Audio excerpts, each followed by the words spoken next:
Hi guys. So I just wanted to share something with you. I found the whole, well, not the whole thing, but the overview on the story about Nicole Appelian, the one that put out the book called The Lost Book of Herbal Remedies. And this is all in her words.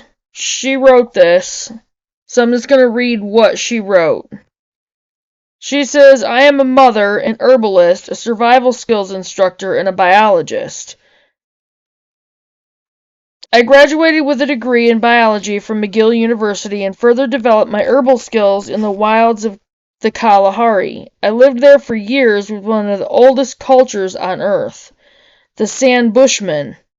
The San still live off what the land provides in terms of food and medicine, and many of them live well to a ripe old age without ever taking pills or seeing the inside of a hospital. I don't know if you can see it or not. Yeah, there's a glare on it and it's from the light. That does not help any. Okay.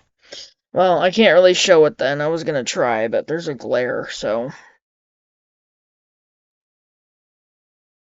She has a picture on this showing her learning to walk again. She says, but the thing that got me deeply involved with plant medicine was my own disease. When I was just 29 years old, I was diagnosed with multiple sclerosis. MS is an incredible autoimmune condition that makes your own immune system attack the brain and spinal cord. I was in constant agony, most of the times in a wheelchair. The Western treatment prescribed by my doctors didn't provide much for relief. For the last 20 years, I've been managing my MS using the natural remedies that I grow myself in my backyard. I went from being pushed in a wheelchair to being healthy and fully alive. So much so that in 2015 I survived for 57 days straight in the wild on the History Channel's TV show Alone. I turn to my small backyard pharmacy whenever I'm in pain, catch a cold, have a fever, keep a wound from getting infected, and so on. I haven't stepped foot in a pharmacy in a very long time, and I have all I need here in my backyard for me and my 2 kids. A complete natural pharmacy.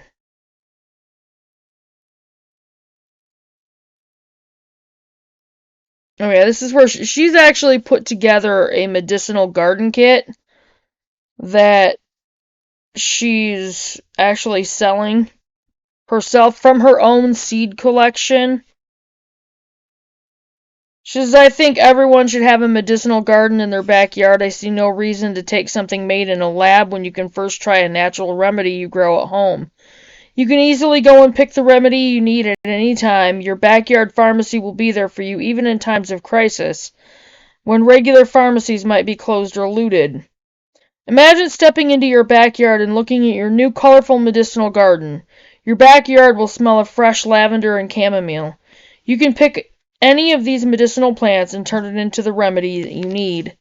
And the ones that she chose that she has in her kit is chicory, echinacea, feverfew, yarrow, chamomile, calendula, California poppy, marshmallow, lavender, and evening primrose.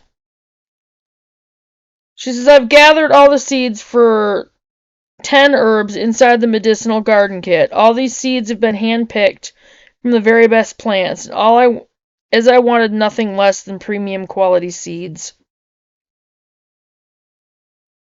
And then it goes through, okay, chicory is the pain-killing plant she said, it's the pain-killing plant. This is the wild plant that Native Americans used to look for more than any other. They'd harvest and use chicory to make a natural pain-killing extract for a wide range of physical discomforts, especially stiff and achy joints, and so can you. The root is rich in chicharic acid, Ca, a plant compound with potent anti-inflammatory and analgesic properties. analgesic, but no risk of addiction. If our pharmacies ever run dry, having even a small patch of chicory growing in your own backyard will provide relief. A quick backyard remedy. Add 1 tablespoon of ground chicory root to your coffee or tea. It's a prebiotic and natural laxative that will help move things along and regulate your bowels. Garden uses. Chicory is a very good soil builder in your garden, pulling nutrients up from deeper in the soil with its long taproot and then returning them to the surface when it dies back. Recipes in the brochure. Chicory salve for pain relief, chicory coffee for better digestion, a decoction for adrenal fatigue, chicory infusion for sinuses, antifungal poultice, liver protection tincture. These things are also all in the book, The Lost Book of Herbal Remedies. Okay, and then yarrow, the backyard wound healer. You always want to have a quick and reliable way to stop a wound from bleeding and help prevent infection. Yarrow does both. And she says, it really saved my knuckle. She says, on day 42 of Alone, I accidentally cut my hand while gutting a fish. The wound was very deep and most likely would have gotten infected since I had no antibiotics with me. Luckily, I found some yarrow and wrapped it around the wound. The bleeding stopped in minutes and my wound healed so well that now there's barely a scar left. Since then, I always carry a pouch of dried yarrow with me just in case. A yarrow tincture, when applied to your skin, acts as a natural and effective way to repel mosquitoes and other insects. Quick backyard remedy. If you ever get a toothache, try chewing on a fresh yarrow leaf as it will numb the area and provide needed relief. Garden uses. The beautiful yarrow flowers attract beneficial insects like bees and ladybugs, which eat aphids and other pests and also help pollinate your plants. Recipes in the brochure, as well as the Lost Book of Herbal Remedies. Infuse yarrow oil for swelling and varicose veins. Stop bleeding poultice. Yarrow tincture for burns, cuts, bruises, and insect bites. Yarrow salve for old scars. Yarrow elixir for menstrual cramps and heartburn. Yarrow tea for digestive upsets. California poppy, better than sleeping pills. California poppy helps support a restorative, deep sleep, like we enjoyed as children when falling and staying asleep for at least 8 hours each night were both effortless. Why risk the addiction of prescription sleeping pills when you can make your own sleep tea from this plant? She says, I usually drink it before bed and then doze off soon after while I'm reading or watching TV.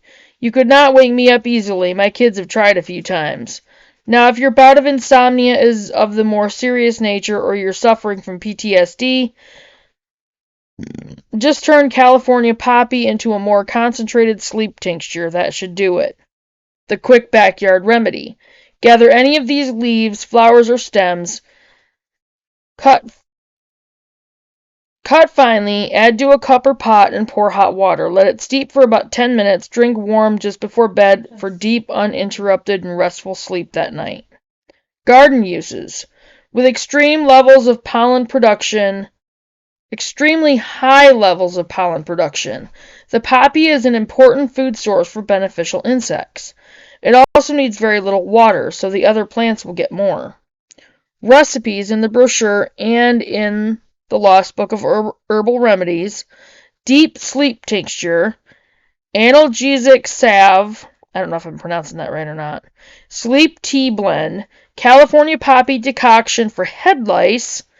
California poppy vinegar and California poppy infusion. Marshmallow. I actually have seeds for these. The most powerful plant for a healthy digestive system.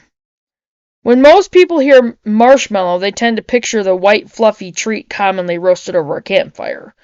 Traditionally, these were made from the root of the marshmallow plant, a powerful medicinal herb that you'll want to grow yourself at home. Its leaves and roots are antibacterial, and most importantly, they contain a sap-like substance called mucilage. As the marshmallow mucilage goes down through your digestive tract, it will coat your stomach, intestines, and colon with an additional protective layer, soothing inflammation it finds along the way. That's why this tea also helps people with stomach ulcers and digestive disorders, such as heartburn, indigestion, constipation, irritable bowel syndrome, or Crohn's disease. Quick backyard remedy. Pull out a few marshmallow roots, wash off the dirt, and then add them to a glass jar or cup. Cover with ice-cold water, let the mucilage extract for a few hours. Drink for a soothing and restorative effect all along your digestive tract from mouth to colon. Garden uses. Painted lady butterflies are attracted to it, and native pollinators cover its blossoms all summer long. Recipes in the brochure and in the book. Cold root infusion for heartburn and reflux, stomach tea, marshmallow poultice for skin repair, decoction for stubborn coughs, throat syrup, marshmallow salve. Chamomile, the natural antibiotic. My grandmother used to grow chamomile in her garden. She would pick the flowers in early autumn, dry them on old newspapers, and store them in mason jars. She saw this plant as the real heal-all. If you'd get pink eye, she'd put a warm compress dipped in chamomile tea over my irritated eyes. If my stomach hurt, she'd make me drink the tea and I'd soon start to feel better. It's very soothing and it helps relax your digestive muscles. You can also use this plant to make your own chamomile oil, which is still probably one of the best natural skin remedies out there. Researchers believe that's because chamomile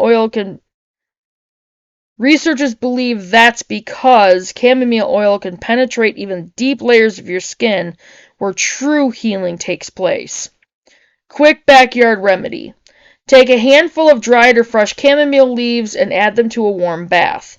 Step inside to relax your entire body, especially sore muscles and aching joints.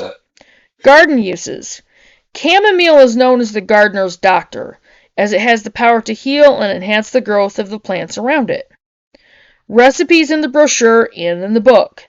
Chamomile compresses for irritated eyes, stomach tea, infused chamomile oil for wounds and skin ulcers, chamomile tincture for sciatica and rheumatic pain, eczema salve, chamomile sitz bath for hemorrhoids. Evening primrose, a natural remedy for skin and nerves. This plant is called evening primrose because its flowers open at sunset. Each bloom lasts for only one night. Our forefathers would use it to make a poultice for bruises, wounds, and skin eruptions. Turns out they were right. This plant contains two substances our skin needs, but cannot produce on its own. Gamma-linolenic acid and linolenic acid. I don't know if I pronounced those right either, but they're also very important for the membranes of nerve cells, and that's probably why more and more people with unresolved nerve pain are turning to this plant. Evening primrose can also help to balance out hormone levels. If you ever feel like you're constantly fatigued, you gain weight inexplicably, or you're simply unable to tolerate hot or cold temperatures like you used to, then you might be dealing with a hormonal imbalance. Quick backyard remedy. Grab a leaf or root of the plant and crush it to make a poultice.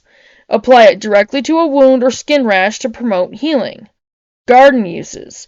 This plant provides food and attracts numerous species of hawk moths, which tend to move pollen farther than bees or birds, as well as butterflies and bumblebees.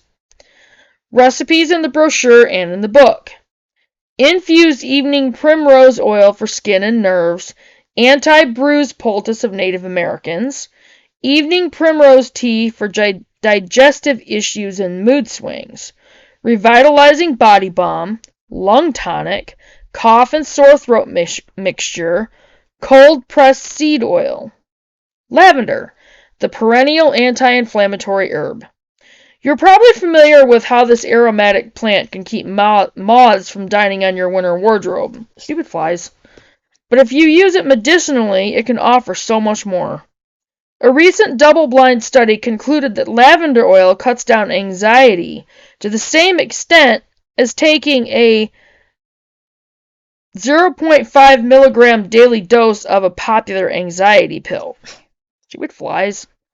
A lavender tincture used alongside A regular antidepressant can help you recover from mild to moderate depression a lot faster and lower the chance for a relapse. And if you just rub a few drops of lavender oil on your scalp every day, it will improve your blood flow, strengthen hair follicles, and even help with hair loss.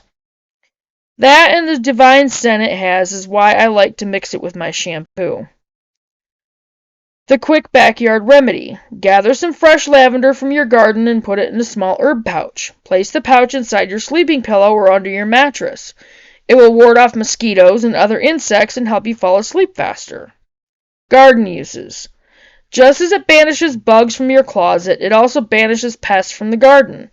It's also one of the best companion plants out there, helping many others reach their full potential. It attracts many species of butterflies, including painted ladies, woodland skippers, and tiger swallowtails. Flies are driving me nuts. Recipes in the brochure and in the book. Lavender sleep tincture, lavender tea for anxiety, lavender oil for fungal infections, acne, dry and blotchy skin, and psoriasis. Lavender hair mask. Lavender salve for chapped lips, cracked cuticles, rough elbows, and feet. Echinacea, the most powerful immunity plant you should grow. When it comes to our health, the immune system is king. A strong one might save you even if you're very sick and have no medicines available. A weak immune system might not, even if you have all the best medicines and doctors by your side. There's no better plant for taking care of your immune system than Echinacea. But don't make the mistake of thinking that supplements bought at the health store can even compare with the natural medicines you can make from organic plants you grow yourself. That's true for all plants, but especially for Echinacea, which has fallen prey to its own popularity. It is one of the most counterfeited natural supplements out there, so why risk a bad batch that will do little more than a placebo? Better grow your own patch. Quick backyard remedy. Dig up some Echinacea roots and slice them rather thinly. Put them in a pot with water and let everything simmer for 30 minutes. Drink hot for an immune boost at the first sign of a cold or any other illness. Garden uses. Echinacea helps keep plants moist and prevents weeds from spreading and taking over your backyard pharmacy. Recipes in the brochure and in the book. Immune-stimulating Echinacea tincture. Antiseptic mouthwash. Echinacea tisane. Echinacea oil for inflammation. Anti-germ skin salve. Root decoction for pains and aches. Calendula, the herb you need to keep close during dark times. Before I ever came across calendula in my natural practice, I had heard about it from my grandfather. He was always working around the house, tinkering on his projects, and one day he accidentally cut his leg to the bone. Stubborn as he was, he refused to go see a doctor. He tied it with a thick cloth and just poured my grandmother's calendula extract on it each time he would dress the wound. Believe it or not, it healed in just weeks. I later found out about other uses for this powerful backyard helper. I made a calendula salve to speed up my healing and minimize scarring for wounds, scrapes, cuts, sores, burns, and scalds, and to deal with all manner of rashes or insect bites. As a tea, calendula does something really unique and important. It moves lymphatic fluid and cleanses your lymphatic system from the mucky remnants of old infections and the metabolic waste we all accumulate over time. This is absolutely vital for continued good health and something no modern medicine does, to the best of my knowledge. The quick backyard remedy. During the Civil War, calendula flowers were packed directly into open wounds, and they were used by surgeons when dressing wounds to promote healing and prevent infection. Garden uses. Calendula helps repel insect pests and benefits the soil by forming active relationships with soil fungi.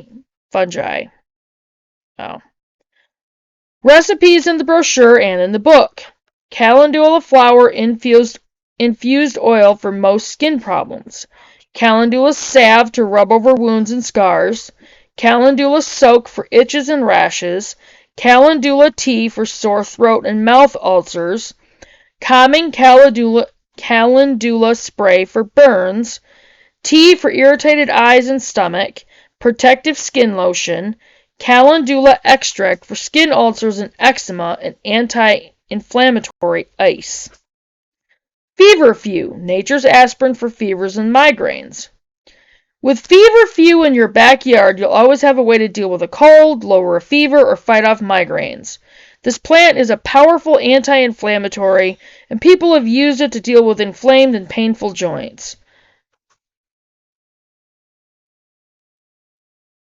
Parthenolide seems to be the plant compound responsible for its medicinal power. That's spelled Parthenolide. The highest concentration of parthenolide is found in the flower heads and leaves, so the easiest way to use this plant is to chew them raw so they release the parthenolide flowing inside. But it is not the most effective. In the brochure, I'll show you exactly how to make the anti-migraine tincture from your backyard feverfew. A few drops in your coffee or tea should be enough for some headaches as well. You'll see how an extract from feverfew flowers can prove a potent pain reliever for articular and neuropathic pain. Quick backyard remedy. Chew some of its leaves raw whenever you have a fever or feel a migraine attack is about to strike. Very important to use before it does. Garden uses. Feverfew repels pests, hides other plants from them, and also attracts beneficial insects such as hoverflies and taconid flies to your garden.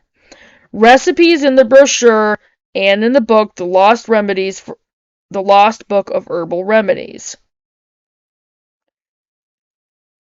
Oil for inflamed joints, natural insect repellent, anti-migraine tincture, salve for eczema, rosacea, and acne, feverfew tincture, feverfew febrifuge tea, feverfew compress for bruised skin.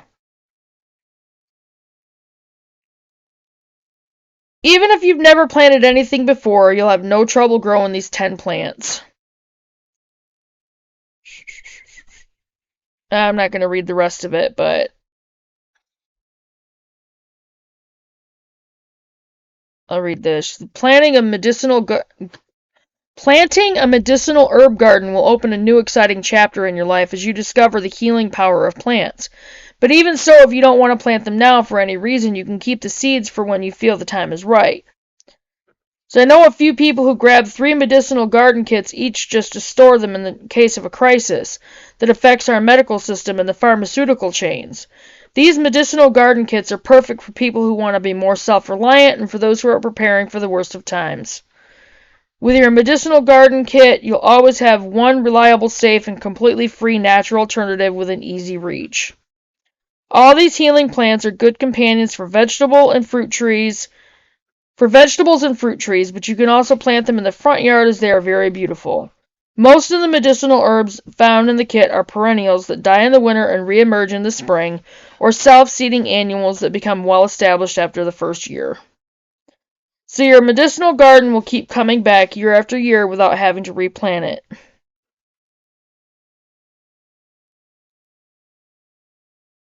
Just wanted to share that with you guys. That was from Nicole Appelian. She has a PhD, she's a biologist, and she manages her MS with all natural remedies. So, and again, you guys can look her up on YouTube and listen to her full story. So, I'm going to get off from here and just share this. Like I said, I just want to share that real quick for you guys. But that's her story and, kind of summary of her story and what she's about, and she's worth looking into. So, hope you guys take the time to look her up and look into getting some of those plants. I'm probably going to go ahead and order those medicinal seeds, even though I have some of them. But I want that kit because I know that specifically, those are all heirloom seeds. Never hurts, Anyway, I'm going to get off from here, and I will see you guys tomorrow. Bye, guys.